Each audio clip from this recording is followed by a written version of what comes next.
ক্রীড়াঙ্গনের বর্তমান পরিস্থিতি নিয়ে জরুরি বৈঠক করেছেন বিসিবির কর্মকর্তারা। যদিও সেখানে কি নিয়ে আলোচনা হয়েছে তা আনুষ্ঠানিকভাবে প্রকাশ করা হয়নি। ক্রীড়া উপদেষ্টা আসিফ নজরুল ভারতে বাংলাদেশ দলের নিরাপত্তা নিয়ে উদ্বেগের কথা প্রকাশ করেছেন। বিশ্বকাপে বাংলাদেশের ম্যাচগুলোর ভেন্যু বদলানোরও আহ্বান জানান তিনি।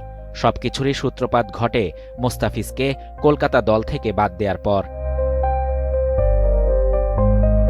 আগামী ৭ ফেব্রুয়ারি থেকে শুরু ২০২৬ আইসিসি টি-20 বিশ্বকাপে গ্রুপ পর্বে বাংলাদেশের সব ম্যাচ পড়েছে ভারতে।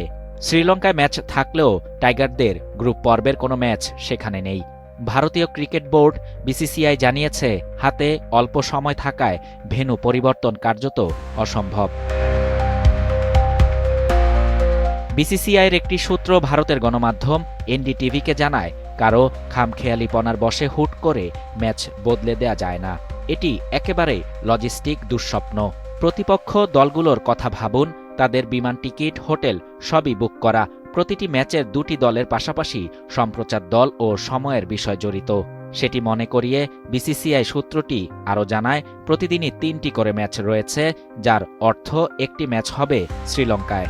সেখানে সম্প্রচার টিমও রয়েছে, ফলে বিষয়টা বলা যত সহজ, করা ততটা নয়। শাহরিয়ার শাফাত, বাংলা নিউজ 24।